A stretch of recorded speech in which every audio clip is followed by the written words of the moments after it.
Bonjour, c'est Gabriel de SmartCours. Aujourd'hui, on va résoudre l'équation x puissance 4 égale 64.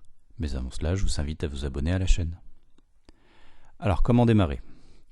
Eh bien, en fait, le principe de résolution de cette équation va être de transformer l'expression initiale, c'est-à-dire x puissance 4 égale 64, en a puissance a égale b puissance b. Car ça nous permettra d'écrire que a égale b, pour peu que a et b soient des nombres positifs.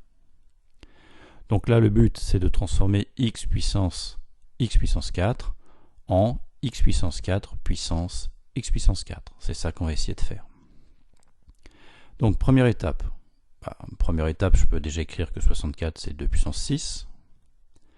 Ensuite, je vais élever à gauche et à droite à la puissance 4. Donc, je vais avoir x puissance 4, le tout puissance 4, égale 2 puissance 6 à la puissance 4.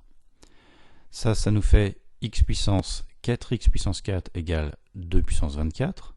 Et la formule que j'ai utilisée pour cela, c'est a puissance m à la puissance p est égal à a puissance m fois p.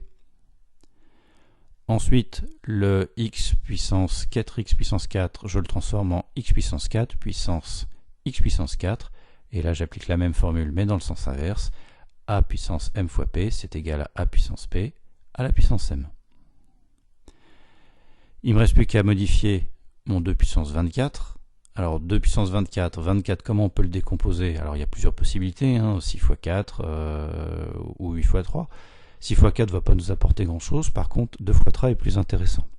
Pourquoi? Parce que 2 puissance 3 x 8, c'est 2 au cube à la puissance 8, et 2 au cube, c'est 8. Et donc j'obtiens 2 puissance 24 qui est égal à 8 puissance 8.